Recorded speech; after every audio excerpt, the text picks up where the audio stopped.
ये सर में दर्द क्यों हो रहा है? चाय पीती हूँ, बेहतर महसूस होगा।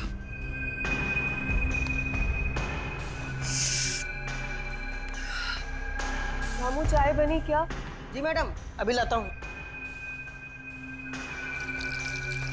रामू, थोड़ा जल्दी करो, मेरा सर बहुत भारी हो रहा है। लाता हूँ मैडम। पता नहीं क्या हो रहा है मुझे। कल रात तो नींद भी अच्छी आई थी और खाना भी तो घर पर ही खाया था, फिर अब ये अजीब सा क्यों लग रहा है? मैम साहब, आपके सर दर्द की दवा लाऊं क्या? नहीं रामू, चाय पी लेती हूँ, शायद उससे ठीक हो जाए। ठीक है मैम साहब, मैं साहब को चाय दे के आता हूँ। तुम रहने दो, मैं देकर आती हूँ। कल देर रात तक काम कर रहे थे, अभी भी सो रहे हैं। ठीक है मैम साहब। ये प्रमोद भी ना, फिर लेट हो जाएगा तो मुझ पर चिल्लाएंगे। प्रमोद, देखो उठो अभी। देखो मेरी तबीयत पहले से ही ठीक नहीं है, अब तुम मुझे और तंग मत करो। तुम्हारी चाय भी तैयार है। प्रमोद, प्रमोद।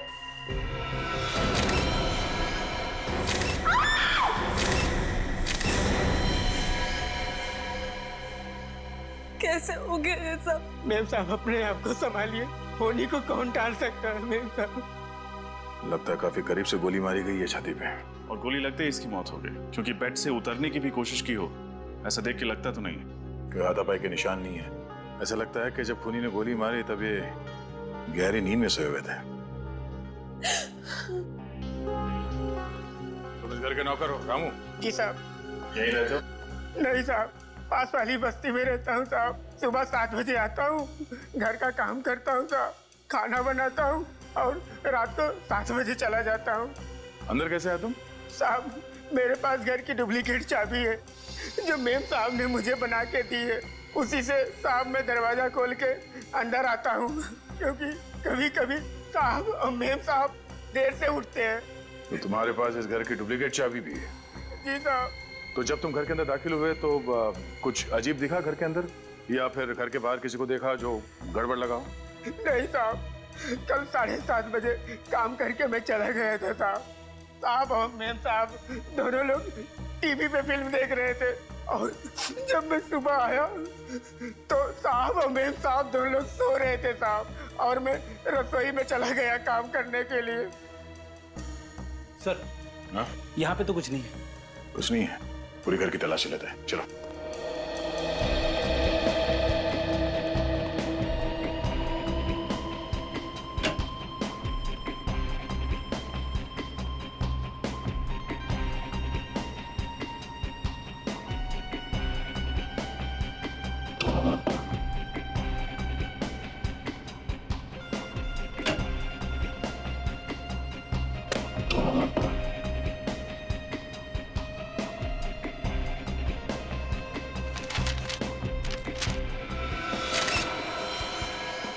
सर, अब रेडी?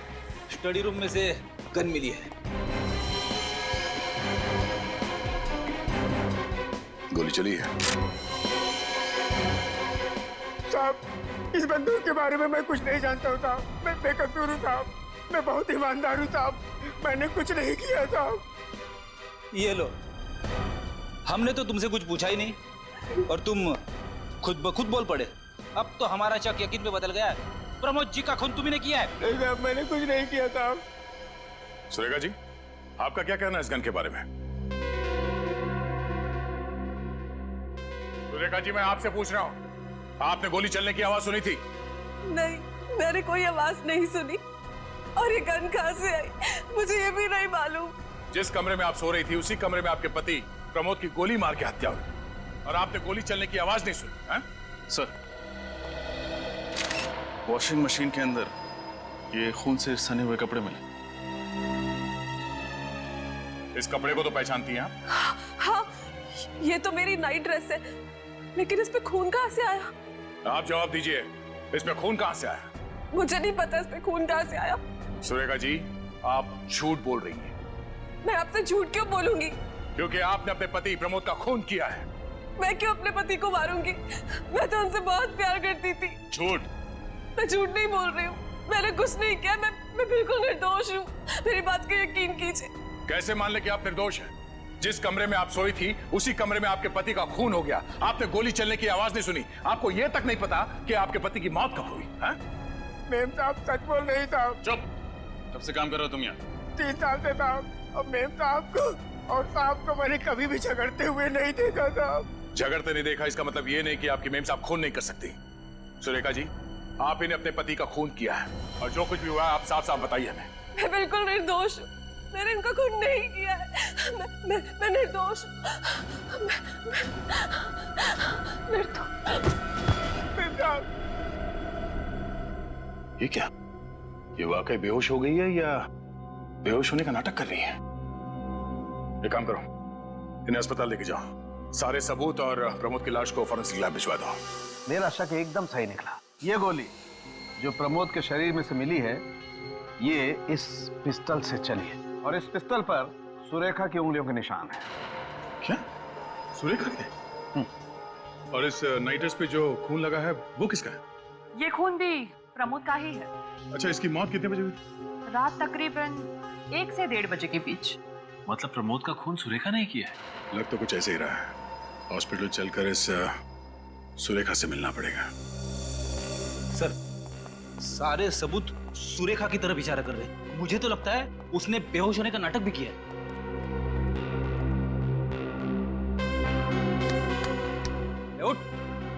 उठ, ये लो, ये तो सपनों की दुनिया में।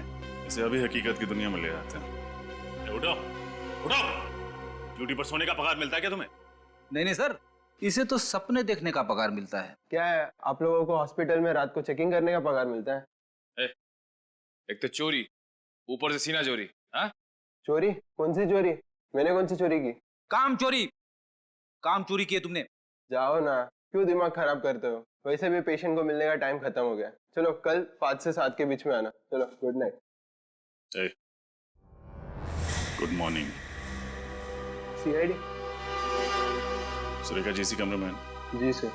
चलो दिखा।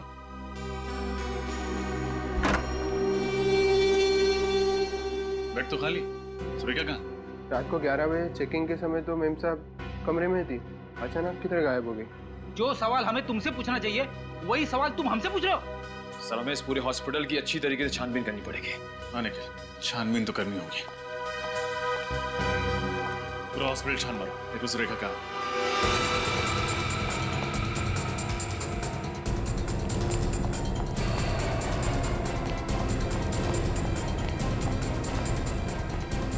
सिर्फ चेक कर लिया लेकिन सुरेखा नहीं मिली सर। वहां पे भी नहीं है।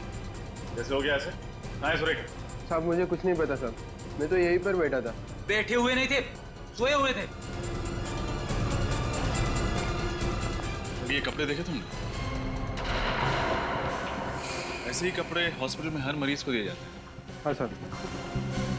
अगर सुरेखा के हॉस्पिटल वाले कपड़े ये हैं तो यहाँ क्या कर रहे हैं? जो कपड़े सुरेखा पहन के हॉस्पिटल में आई थी वो कहाँ है? वो कपड़े तो यहीं पर रखे थे। सुरेखा के हॉस्पिटल वाले कपड़े यहाँ और उसके पर्सनल कपड़े गायब। सुरेखा खुद के कपड़े पहन के रफू चक्कर हो गई सर। बिल्कुल सही कह रहे हो फ्रेडी। उसने बेहोश होने का नाटक किया ताकि हम उसे यहाँ हॉस्पिटल में भर्ती कराएं और मौका मिलते ही वो यहाँ से भाग जाए। सर, हो सकता है इस पूरे चक्कर में कोई और भी है जो सुरेखा का साथ दे रहा है। लेकिन कौन हो सकता है वो? कैसे पता चलेगा सर? इस पूरे हॉस्पिटल में लगे सीसीटीवी कैमरास की फुटेज देख के। चल। एक्सक्यूज मी, हमें पिछले 2-3 घंटे की सीसीटीवी फुटेज देखनी है। मगर आप लोग? हम लोग सीआईडी? 10 ये ले।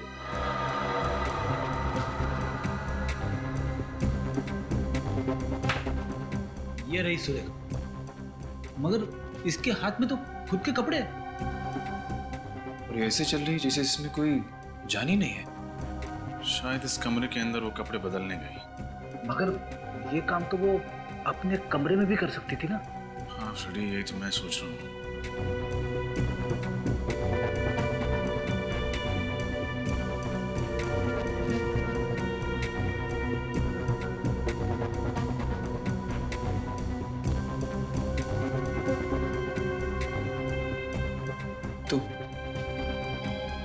ये सुरेखा तो हॉस्पिटल के गेट से बाहर चली गई। सुरेखा को अचानक हुआ क्या?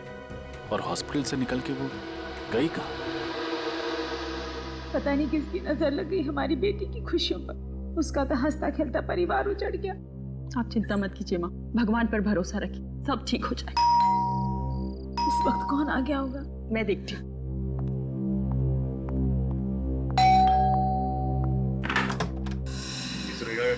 जी, लेकिन वो तो इस वक्त हॉस्पिटल में है। थी, अब नहीं है। हॉस्पिटल में नहीं है तो कहाँ है? ये आपको पता होना चाहिए। पूरे घर की अच्छी तरह तलाशी। अरे तलाशी? एक सेकंड, ऐसे कैसे आप तलाशी ले सकते हैं? आप लोग हैं कौन? CID। CID? मगर आपको तो मालूम है कि वो अपने पति प्रमोद की लाश को देखकर बेहोश हो गई थी। सब नाटक था, ताकि वो हॉस्पिटल में भर्ती हो सके और फिर हमारी आंखों में धूल झोंक कर वहां से भाग सके। लेकिन सुरेखा ऐसा करेगी क्यों? आप उस पर झूठा इल्जाम लगा रहे हैं। आप बहुत अच्छे से जानते हैं सुरेखा, आपकी तारीफ। सर, ये हमारी बहू अमेरिका से आई है अपने भाई की शादी के लिए। तो आप सुरेखा की भाभी हैं? जी। आपके पति मतलब कि सुरेखा के भाई आपके साथ आए हैं? जी, वो मेरे साथ नहीं आए, उन्हें कुछ जरूरी काम आ गया था। लेकिन अब वो फ्लाइट में बैठ चुके हैं, कल तक पहुंच जाएंगे। सर, सुरेखा घर में नहीं है। बताइए, कहाँ छुपा के रखा आपने अपनी बेटी को? मैं क्यों छुपाऊंगी सर? क्योंकि आपकी बेटी सुरेखा जी ने अपने ही पति का खून किया है। क्या? जी हाँ। एक मिनट, आप लोगों के पास सबूत क्या है कि सुरेखा ने ही प्रमोद का खून किया? मौका वारदात से जो हमें गन मिली है, उस पर सुरेखा की उंगलियों के निशान। उसके अलावा खून करते वक्त जो कपड़े उसने पहने थे, वो खून से सने कपड़े उसी की वॉशिंग मशीन से बरामद हुए। नहीं सर, मेरी बेटी अपने पति का खून क्यों करेगी? भला कोई अपने ही हाथों से अपना सुहाग उजाड़ सकता है क्या? पैसों के लिए उजाड़ेगी। पैसों के लिए? जी हाँ, पैसों के लिए सगा भाई भाई का खून कर सकता है, तो एक पत्नी अपने पति का खून क्यों नहीं कर सकती? नहीं सर, सुरेखा को पैसे की कोई कमी नहीं थी। उसके पिताजी ने सारी जायदाद उसके नाम कर दी थी, बंगला, गाड़ी, सब कुछ। आपको यकीन नहीं आता है तो मैं कागजात आपको दिखा देती हूँ। देखिए, कहना तो नहीं चाहिए, लेकिन सुरेखा के पास प्रमोद से ज्यादा जायदाद थी, फिर वो पैसों के लिए उसका खून क्यों करेगी? इसका पता तो चल ही जाएगा। सर, इस सुरेखा को ढूंढेंगे किसे? कोई ना कोई रास्ता मिल ही जाएगा सुरेखा तक पहुंचने का। अब मैं अंदर आ सकता हूँ? आइए। क्या बात है? साहब, मैं सुरेखा जी के बारे में कुछ जानकारी देना चाहता हूँ। कौन है आप? सुरेखा को कैसे जानते हैं? साहब, मेरा नाम गौरव है। मेरी सुरेखा जी और प्रमोद जी के घर के पास ही किराने की दुकान है। वो अक्सर मेरी दुकान से ही खरीदारी करते हैं। तो फिर? परसों रात मैं गांव के लिए ऑटो रिक्शा से स्टेशन जा रहा था। मेरी रात 2 बजे की ट्रेन थी। जब मैं घर से निकला तो मैंने देखा सुरेखा जी अपने घर के पास वाले पब्लिक पार्क में नंगे पैर नाच रही थी। क्या सुरेखा जी पब्लिक पार्क में नाच रही थी, और वो भी नंगे पांव? साहब, मुझे भी बहुत अजीब सा लगा। रात के 1 बजे का वक्त थोड़ा ही होता है पब्लिक पार्क में नाचने का। एक मिनट, क्या कहा तुमने? कितने बजे? 1 बजे। रात के 1 बजे? जी हाँ। रात के 1 बजे सुरेखा पब्लिक पार्क में नाच रही थी नंगे पांव, और सचिन उसी वक्त। और रात के 1 और 1:30 बजे के बीच में प्रमोद का भी खून हुआ। पूरे होश में थे जब तुमने देखा, या फिर कुछ शौक है तुम्हें? साहब, मैं पूरे होश में था, आप मेरा यकीन कीजिए। सर, कोई एक इंसान एक ही वक्त में 2 अलग अलग जगह पे कैसे हो सकता है? वही तो सचिन, वही तो। कुछ ना कुछ तो गड़बड़ जरूर है, कुछ ना कुछ तो गड़बड़ जरूर है। ठीक है, तुम जा सकते हो। पंकज, इनका फोन नंबर और एड्रेस ले लेना, जरूरत पड़े तो हम तुम्हें खुद से बुला लेंगे। हाँ सचिन, सुरेखा के बारे में और भी पूछताछ करनी पड़ेगी, और भी गहरी पूछताछ। तो सर, एक बार फिर से सुरेखा के घर की तलाशी ले लें? बिल्कुल बिल्कुल, ले लो उसके घर की तलाशी। कोई ना कोई सुराग तो वहां पर जरूर है जो हमारी आंखों से छूटा है। सर, किराने वाले ने जो बात बताई है उसे सुनकर मेरा दिमाग गोल गोल घूम रहा है। भला कोई आधी रात को, वो भी पब्लिक पार्क में, नंगे पैर क्यों नाचेगा? फ्रेडी, हमने सुरेखा के बारे में पता कर लिया है। उसे कॉलेज के दिनों से नाचने का बहुत शौक था, और शायद शादी के बाद वो ये शौक पूरा नहीं कर पाई, और इसीलिए पार्क में आके सर, पैंट पे मिट्टी लगी। हाँ फ्रेडी, पर हो सकता है ये मिट्टी किसी के जूतों से लग गई हो। हमें ठोस सबूत चाहिए, इससे काम नहीं चलेगा। अंदर चल के देखते हैं। एक एक कमरा छान मारना, किसी भी चीज को नजरअंदाज मत करना। जल्दी।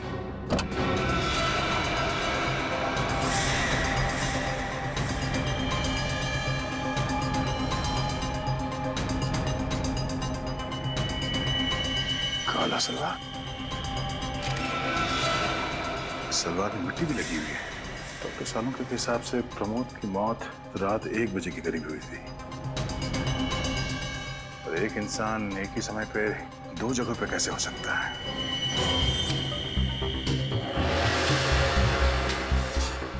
या तो वो अपने पति का खून करके सबूत मिटा रही होगी या फिर पार्क में डांस कर रही होगी। अब ये क्या चक्कर है? सर, सुरेखा की मेडिकल फाइल मिली है। अच्छा, ये क्या? ये सुरेखा रात सोने से पहले सिस्टोपैम टैबलेट खाती थी। ये सिस्टोपैम क्या है? डॉक्टर सालुंके ही बताएंगे। डॉक्टर साहब, फिलहाल आप ये बताइए कि ये सिस्टोपैम नाम का जो टैबलेट है, ये किस चीज के लिए ली जाती है? हाँ, ठीक है सर। क्या हुआ? ये टैबलेट सिस्टोपैम एंटी डिप्रेसेंट है। मतलब सुरेखा को डिप्रेशन की बीमारी? पर ये बात सुरेखा की माताजी ने हमें क्यों नहीं बताई? सर कहीं ऐसा तो नहीं कि सुरेखा की माँ ने हमसे ये बात जानबूझ के छुपा के रखी हो? अब ये तो हमें ये डॉक्टर बताएंगे जिसने सुरेखा को ये दवाई प्रिस्क्राइब की थी, डॉक्टर जितेन। ये 2 गोलियां ले लीजिए, इससे तुम्हारी दिमागी दृश्य कम हो जाएंगे। मनसुख, इन्हें ले जाइए। आइए।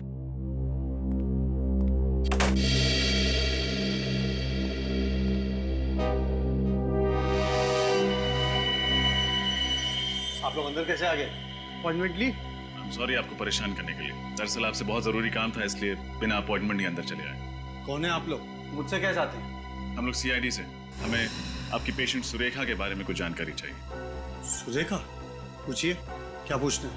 आपने ही सुरेखा को ये एंटी डिप्रेसेंट टैबलेट सिस्टोपैम दिया था ना? हाँ, ये मैंने प्रिस्क्राइब की थी। डॉक्टर साहब, क्या आप बता सकते हैं कि सुरेखा को कौन सी बीमारी थी?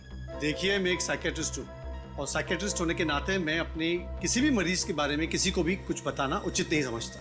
हम समझ सकते हैं, लेकिन सुरेखा के पति प्रमोद का खून हो गया, वो भी उन्हीं के घर में। खून हो गया? कब? परसों रात को। परसों रात को? और हमेशा के कि सुरेखा ने अपने पति का खून किया और खून करने के बाद वो गायब हो गई। जी हाँ, दरअसल बात यह है कि सुरेखा हमारे सामने बेहोश हो गई और जब हमने उसे अस्पताल में भर्ती किया तो वो अस्पताल से भाग गई। भाग गई? डॉक्टर साहब, अगर आप हमें बता देंगे कि सुरेखा को क्या बीमारी है तो हमें केस सॉल्व करने में आसानी हो। देखिए, मैं कैसे?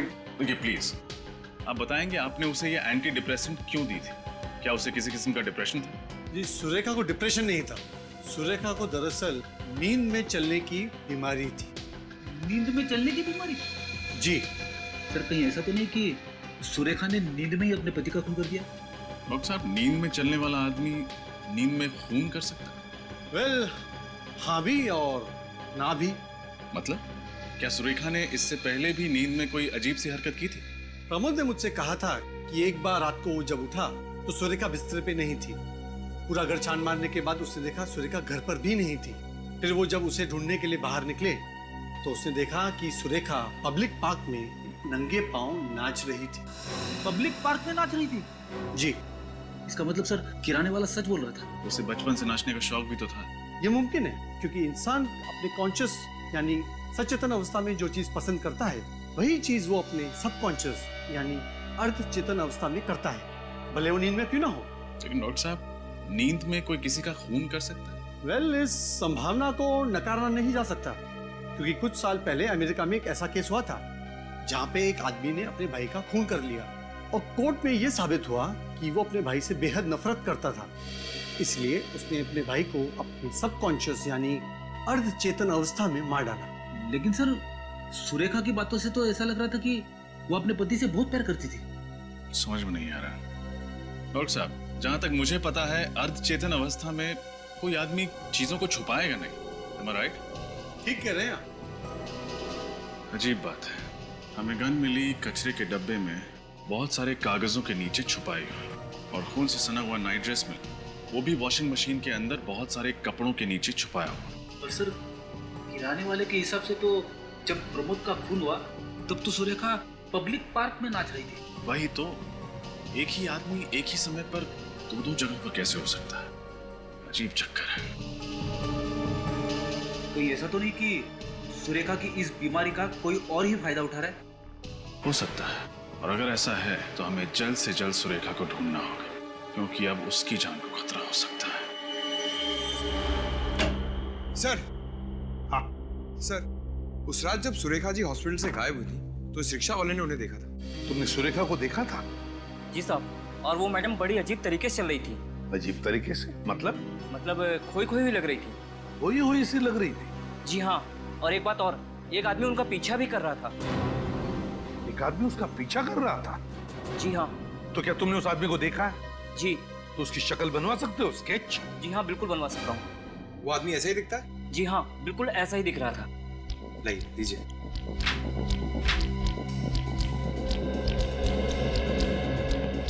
सर, हाँ, ये लीजिए स्केच।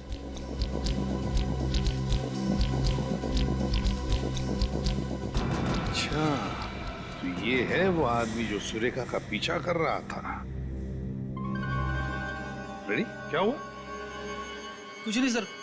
सर, इस आदमी को मैंने कहीं देखा है। तुमने देखा इस आदमी को? हाँ सर। कहाँ पर? याद करो, याद करके बताओ। याद आया सर, इस आदमी को मैंने डॉक्टर जितेन के कैबिन में से बाहर निकलते हुए देखा। डॉक्टर जितेन के कैबिन से बाहर निकलते हुए देखा था इसे? कहीं इस आदमी ने तो नहीं सुरेखा को अगवा किया?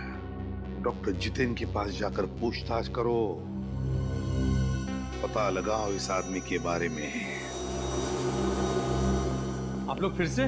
माफ कीजिएगा, आपसे फिर से मिलना जरूरी था, क्योंकि सुरेखा की जिंदगी और मौत का सवाल है। क्या हुआ सुरेखा का? मिल गई वो? जी नहीं, अभी तक तो नहीं मिली। ये आदमी कल आपके कैबिन में से बाहर निकला था जब हम यहाँ पे आए थे। आप इसे बुला सकते हैं? ये तो मेरा असिस्टेंट मनसुख है, लेकिन इसका सुरेखा के साथ क्या लेना देना? हमें शक है कि इसी ने सुरेखा को अगवा कर लिया। क्या मनसुख ने सुरेखा को अगवा किया?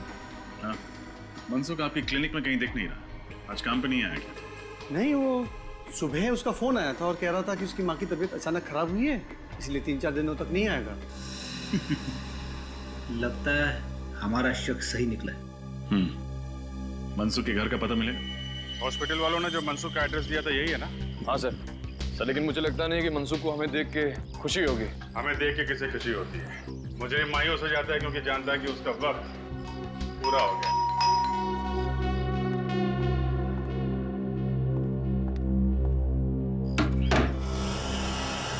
मनसुख है घर में? नहीं। आपसे कितने पैसे उधार लिए उसने?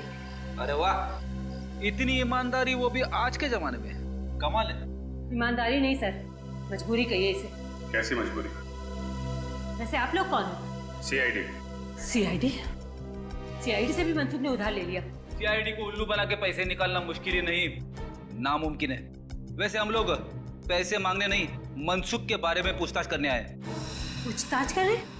ये मनसुख सबसे पैसे उधार लेता है क्या? गली का भिखारी रह गया था, वरना वो तो उससे भी उधार ले लेता। मैं तो उसकी आदत से परेशान हो गई हूँ सर। वो खुद तो अस्पताल में पड़ा रहता है दिन भर, और उसके पीछे उसके लेनदारों को जवाब मुझे देना होता है। वैसे मनसुख की माँ की तबीयत कैसी है? मनसुख की माँ की तबीयत? हाँ, यही कहते हैं उसने हॉस्पिटल से छुट्टी ली। हे भगवान, इस हद तक गिर गया मनसुख। कहना क्या चाहती, साफ साफ बताइए। जी, मनसुख की माँ की मौत तो 2 साल पहले ही हो गई थी। हाँ? फिर उसने झूठ क्यों बोला? पता नहीं क्यों, वो तो मुझसे भी झूठ बोलकर ही गया होगा। आपसे क्या बोला? कहाँ जा रहा है? वो कल दोपहर को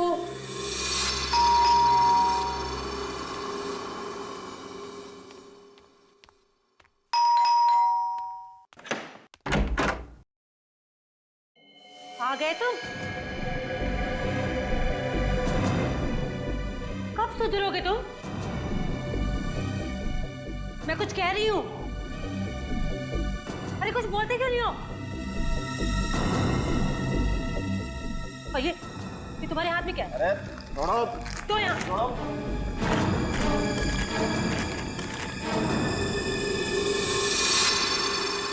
इतने सारे पैसे अब चोरी भी शुरू कर दी है क्या तुमने? यहाँ पे मैं तुम्हारे कर्जदारों से परेशान हो गई हूँ और तुम। अरे अपनी बकवास बंद करो। जाओ जाओ जाके मेरा सामान पैक करो, मुझे दिल्ली जाना है। दिल्ली जाना है? क्यों जाना है? अरे हॉस्पिटल का कुछ सामान खरीदना है, ये वैसे मुझे डॉक्टर साहब ने दिए। अब जाओ ना, जाओ जल्दी करो, जाओ। हॉस्पिटल से कह के गया कि माँ की तबीयत खराब है, इनसे बोल के गया कि दिल्ली जा रहा है हॉस्पिटल का सामान लाने। सर मुझे लगता है सुरेखा और प्रमोद के केस में जरूर इस मनसुख का हाथ है। हाँ सर, इस केस से मनसुख का कुछ न कुछ तो कनेक्शन जरूर है। ये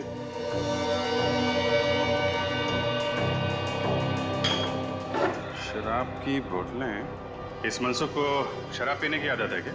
जी सर, जब तक 2 बोतल देसी दारू न पी ले उसे नींद ही नहीं आती है। ये सारी कमाई वो दारू में ही उड़ा देता है। यहाँ तक कि मेरे पिताजी ने उसकी नौकरी लगवाई कलकत्ता में, उसने जाने से मना कर दिया। मना कर दिया? क्यों? क्योंकि उसकी मनपसंद देसी दारू यही मिलती, मुंबई में। सर सुरेखा को अगवा करके जो पैसे मनसुख को मिले हैं वो पैसे उसने देशी दारू पे ही उड़ाए होंगे। मुझे फ्रेडी, देशी दारू? हाँ सर, मुंबई में जितने भी देसी दारू के अड्डे हैं वहीं पे जाना पड़ेगा। जाना तो पड़ेगा, मगर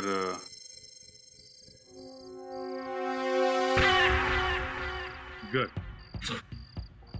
अच्छा, याद है ना तुम्हें क्या करना है? हाँ, मनसुख के बारे में पूछताछ करनी है। Very good. और अगर कोई पूछे कि तुम कौन हो तो यही कि मैं एक सीआईडी ऑफिसर फ्रेडी हूँ। तेरे की, तुम फ्रेडी नहीं हो, तुम एक टपोरी हो, पप्पू टपोरी, समझे? आई एम सॉरी सर, मैं तो भूल ही गया, मैं पप्पू टपोरी और मैं कल्लू टपोरी। ठीक है, सिर्फ इतना याद रखना कि तुम मुन्ना भाई के गैंग के आदमी हो और मनसुख को ढूंढ रहे हो, क्योंकि मनसुख ने मुन्ना भाई से पैसे उधार लिए हैं लेकिन वापस नहीं लौटाया है। समझ गए सर? गुड। अब जाओ और ओवर एक्टिंग मत करना, समझे? जैसे ही कुछ पता चले मुझे फोन करना। निकल लो।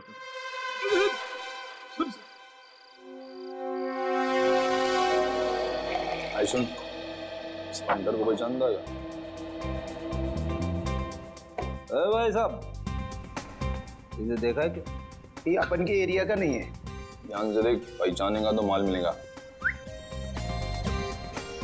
ना। अरे ठीक से देखो ना, तुम भी देखो ना। अरे बाबा, बोला ना, आपने पी रखी है क्या? आदमी का टुकड़ा पहचान दो क्या? हाँ, आपको बोल रहा हूँ। अरे पी तुमने रखी है? नहीं पहचानता, जाओ यहाँ से। और वो उधर चेक कर लिया लेकिन कुछ पता नहीं चला। मुझे भी कुछ नहीं मिला है, ना मनसुख फंसुख कुछ नहीं है। एक बार बचता है, रोशनी बात। वहीं पे चल के मनसुख पे रोशनी डालते, चलो।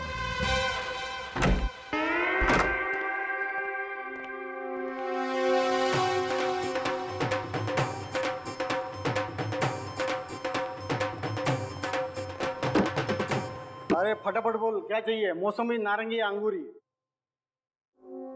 ये आदमी चाहिए। हम यहाँ शराब बेचते हैं, इंसान नहीं। अब आया है तो पतली गली से निकल लो, नहीं तो लेने के देने पड़ जाएंगे। हाँ।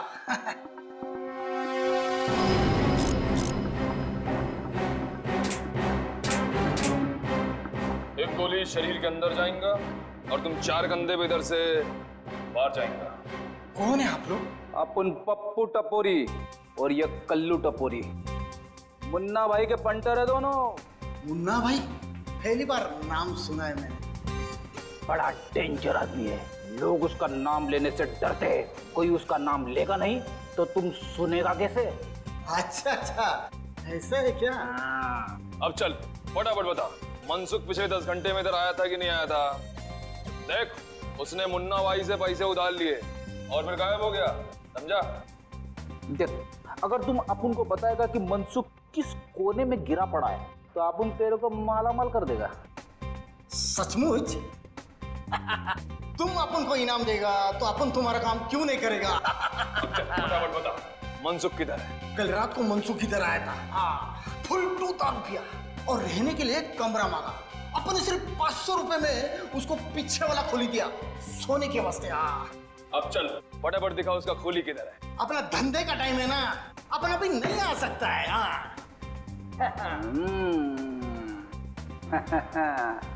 अभी नहीं तो कभी नहीं। वाह, वो नहीं तो हो गया। आइए दिखाता हूं मैं आपको। नारंगी, मौसम्बी, कुछ भी पिला दे, सोडा नहीं तो पानी पिला दे। ना ना ना, ना सोडा ना पानी, अब तुमको तो सिर्फ दारू पिला दे। आज तो अपन फटे तक दारू पिएगा। बहुत सारा माल है अपने पास, बहुत सारा। कौन है?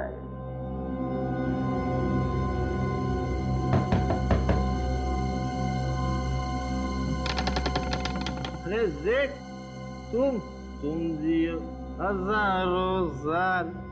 सेठ, अभी अपन तुम्हारे पास ही आने वाला था। वो क्या है ना, दारू खत्म हो गया है, 2 बोतल चाहिए बस। अरे मनसुख, पहले इन लोगों से मिल ले। कौन है लोग? यहाँ क्या कर रहे? सेठ, मैंने तुमको एक कमरे का पूरा भाड़ा दिया है, वो भी एडवांस में। इस कमरे में से मैं ही रहूंगा। हाँ। अरे मनसुख, तेरी बकवास बंद कर और इनकी बात मान ले। जो मानो इनकी बात में? कौन है ये लोग? अरे ये मुन्ना भाई के आदमी लोग हैं। मुन्ना भाई? कौन मुन्ना भाई? वही मुन्ना भाई जिससे तूने पैसे उधार लिए थे। अरे इनके पैसे लौटा दे वरना तेरी हड्डी पसली एक कर देंगे ये। लेकिन मैं किसी मुन्ना भाई को जानता ही नहीं, ना मैंने किसी मुन्ना भाई से पैसे उधार लिए।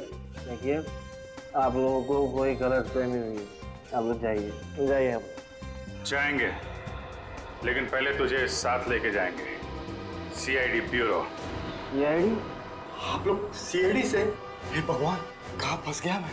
लोगों को दारू पिला के उनके घर बर्बाद करते हो, तुम्हारा तो भविष्य हम बर्बाद करेंगे। सीआईडी वाले तो क्या हुआ? मैंने कोई गुनाह नहीं किया है, कोई गलत काम नहीं किया मैंने। सब याद आ जाएगा, पहले तुम्हारा नशा उतारना पड़ेगा। सुरेखा को किडनैप किया, उसके पति का खून किया तूने? नहीं सर, प्रमोद के खून से मेरा कोई लेना देना नहीं है सर। मैं कसम खाकर कह रहा हूँ, मुझे इस बारे में कुछ नहीं पता सर। अच्छा, तो जब सुरेखा हॉस्पिटल से बाहर गई तब तुमने उसका पीछा क्यों किया? सर, सुरेखा को नींद में चलने की बीमारी थी। उन्हें पता था कि वो रात को नींद में चलकर हॉस्पिटल से बाहर आएगी, इसलिए उन्होंने मुझे पीछा करने को कहा सर। किसने? कौन था वो आदमी? सर, करीब 25-27 साल का आदमी था। उसका कद छोटा था सर। नाम? मुझे उसका नाम नहीं पता सर। सर, उसने मुझसे कहा कि वो सुरेखा का दोस्त है और वो सुरेखा की सुरक्षा की चिंता करता है सर। तो तुमने ये काम उसकी मदद के लिए किया है? तो ये दारू के पैसे कहाँ से आए? कर्जदारों के पैसे कहाँ से चुकाने वाले थे तुम? मैं मानता हूँ कि मैंने ये काम पैसों के लिए किया, पर सर मैंने किसी का खून नहीं किया है सर। सर, सुरेखा को बंगले में छोड़ने के बाद मुझे सुनने में आया कि सुरेखा के पति प्रमोद का खून हो गया है। सर, सीआईडी वालों को सुरेखा पर शक है। मैं डर गया था सर। मुझे लगा कि जब तक ये मामला ठंडा नहीं हो जाता मैं पैसे लेकर कुछ दिनों के लिए गायब हो जाता हूँ। तो बस सर, मैंने कुछ नहीं किया है सर। सर, आपको लगता है आदमी सच बोल रहा है? 25-27 साल का छोटे कद का आदमी जो अपने आप को सुरेखा जी का दोस्त कहता है, कौन आ सकता है? उसने इस काम के लिए तुम्हें ही क्यों चुना? क्योंकि सर, मैं साइकोलॉजिस्ट डॉक्टर जितेन की क्लिनिक में कई सालों से काम कर रहा हूँ। मुझे मालूम था कि सुरेखा उनकी पेशेंट है। मैं उनकी बीमारी से अच्छी तरह से वाकिफ था और सर वो मुझे पहचानती थी, इसलिए मुझे पता था कि जब वो जागेगी वो मुझे देखकर चौंकेगी नहीं। क्या मतलब है तुम्हारा? दरअसल सर, ऐसे मरीज नींद में कहीं भी चले जाते और जागने के बाद अगर वो अपने आप को किसी अनजान जगह या अनजान लोगों के बीच पाते तो बौखला जाते सर वो। और सुरेखा मुझे जानती थी, इसलिए मुझे पता था कि ऐसी कोई तकलीफ नहीं होगी सर। इस वक्त सुरेखा कहाँ है? सर, मुझे नहीं पता, मुझे कुछ नहीं पता सर। सर, उस आदमी ने मुझे कहा कि सुरेखा जी जब जाग जाए तो उसे समझा बुझाकर एक बंगले में छोड़कर आना। सर, उसके बाद क्या हुआ मुझे कुछ नहीं पता सर, मैं सच कह रहा हूँ। सर, कहीं सुरेखा अभी भी उस बंगले में तो नहीं है?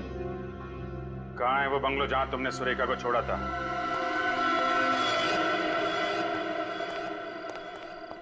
मनसुख ने यही पता बताया था ना? हाँ सर। तो दरवाजा तोड़ दें या बिल मार के दरवाजा खुलने का इंतजार करें? पहले सीधी उंगली से घी निकालने की कोशिश करते हैं, जरूरत पड़ी तो उंगली टेढ़ी कर देंगे।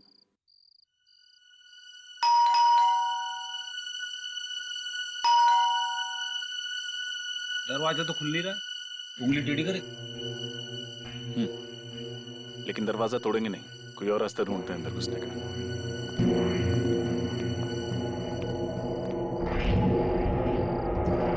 सर ये तो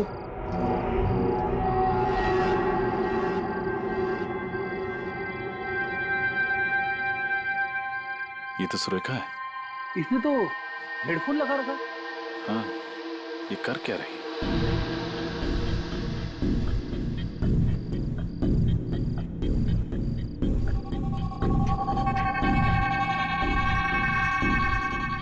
सर ये तो पंखे पे लटकने की तैयारी कर रही है।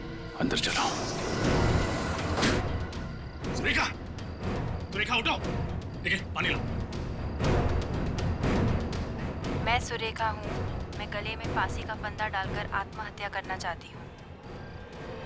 सुरेखा, सुरेखा होश में आओ, उठो।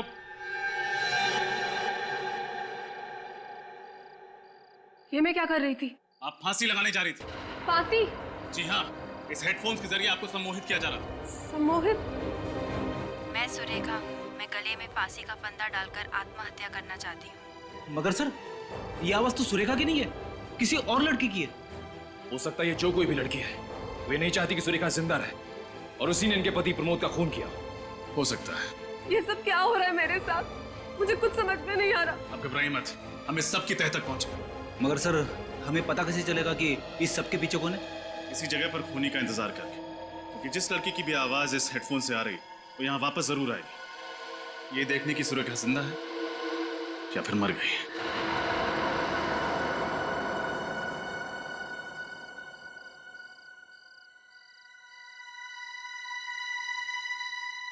2 घंटे हो गए सर, अभी तक तो कोई नहीं आया। सब्र करो फ्रेडी, सब्र का फल मीठा होता है। सब मेरे साथ ही क्यों होता है? संभालिए अपने आप को सुरेखा।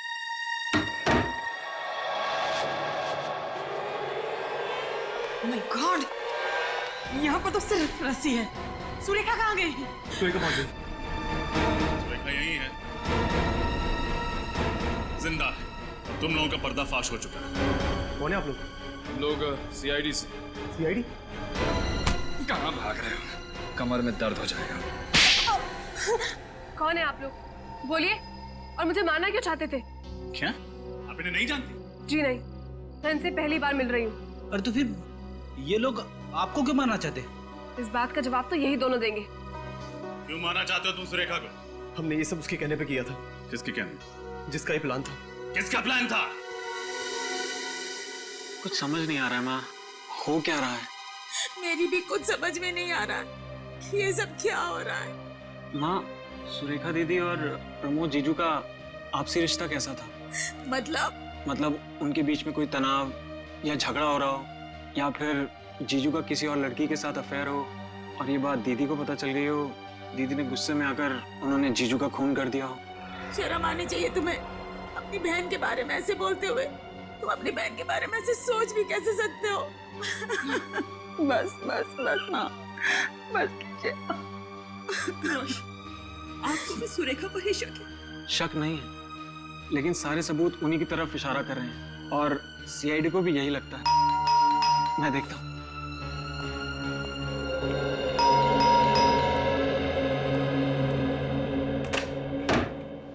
जी गई। मैं सीआईडी से। आप कौन? मैं सुरेखा का भाई रोशन। कहाँ है मेरी बच्ची? कुछ खबर मिली उसकी? पता चला, लेकिन क्या? लेकिन उसे बचा नहीं सके। बचा नहीं सके? कहाँ है सुरेखा? क्या हुआ उसको? उसने आत्महत्या कर ली। नहीं, ऐसा नहीं हो सकता। कह दो कि ये सब झूठ है। सुरेखा में छोड़ के ऐसा नहीं जा सकती। भगवान के लिए कह दीजिए कि ये सब झूठ है। भगवान ने आपकी बात सुन ली है। आप क्या कहना चाहते हैं? यही कि आपकी बेटी सुरेखा मरी नहीं है, जिंदा है। सुरेखा जी। माँ, मेरी बच्ची। भाभी, आप लोगों ने हमसे झूठ क्यों कहा? उसका जवाब है ये दोनों। आइए।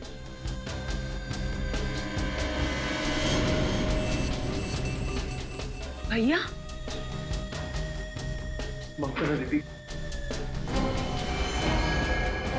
स्वाति जी, भागने की कोशिश बेकार है, सो प्लीज अब बताओ, क्या दुश्मनी थी तुम्हारी प्रमोद के साथ जो तुमने उसका खून किया? नहीं सर, प्रमोद से मेरी कोई दुश्मनी नहीं थी। मुझे तो परेशानी उस सुरेखा से थी। परेशानी? वो भी सुरेखा से? सुरेखा तो तुम्हारे पति की बहन है ना? परेशानी खड़ी की थी मेरे ससुर जी ने, जिन्होंने अपनी सारी की सारी जायदाद अपनी बेटी उस सुरेखा के नाम कर दी थी, और अपने बेटे यानी कि मेरे पति, उनको एक फूटी कौड़ी नहीं थी। जो बात मेरे बर्दाश्त के बिल्कुल बाहर थी। मगर प्रमोद ने क्या बिगाड़ा था तुम्हारा? उसका खून क्यों किया? क्योंकि मैं एक तीर से दो शिकार करना चाहती थी। एक तो प्रमोद का खून और दूसरा उसका इल्जाम सुरेखा पर। इससे सारा का सारा पैसा मेरे पति का हो जाता, सारी की सारी जायदाद मेरे पति को मिल जाती। और सुरेखा को नींद में चलने की बीमारी है, ये बात तुम्हें कैसे पता चली? मेरी होने वाली भाभी प्रिया, ये उसी हॉस्पिटल में काम करती थी जहां पर सुरेखा का इलाज चल रहा था। किसी ने उसे वहां देखा था और मुझे तुरंत बताया। मैंने ही इससे सुरेखा की बीमारी के बारे में और पता करने के लिए कहा था। वाह रे वाह प्रिया, वाह, अच्छा साथ दिया तुमने। और जैसे ही तुम्हें सुरेखा की बीमारी के बारे में पता चल गया, तुम्हारे दिमाग में वो घिनौना प्लान आ गया है ना? हाँ, मैंने इंतजार किया उस रात का, जब सुरेखा नींद में चलते चलते सामने के पब्लिक पार्क में जाकर नंगे पांव नाचने लगे। फिर मैंने प्रिया और राजेंद्र की मदद लेकर प्रमोद का खून करवा दिया। प्रमोद पर गोली किसने चलाई? गोली राजेंद्र ने चलाई थी। तो फिर सुरेखा के उंगलियों के निशान पिस्तौल पे कैसे आए? मैं अच्छे से जानती थी कि सुरेखा जब नींद की अवस्था में चलते चलते बाहर जाएगी तो वो कपड़े जरूर बदलेगी, इसलिए मैंने उसके कपड़ों के ऊपर पिस्तौल रख दी थी। और उसने वही किया जो मैं चाहती थी। उसने कपड़ों के ऊपर से पिस्तौल उठाई और उसकी उंगलियों के निशान उस पर आ गए। सब कुछ प्लान के मुताबिक चल रहा था, यहाँ तक कि सुरेखा के आत्महत्या का प्लान भी। पर पता नहीं आप लोग कहाँ से आ गए और सारा प्लान चौपट हो गया। चौपट तो तुम तीनों की जिंदगी हो गई। जिस दिन हम तुम्हारे प्लान के बारे में सब कुछ समझ गए, बस तुम्हारे मुंह से सुनना चाहते थे। अब शायद तुम तीनों को फांसी ही होगी। तब तक जेल की सलाखों के पीछे सड़ते बैठना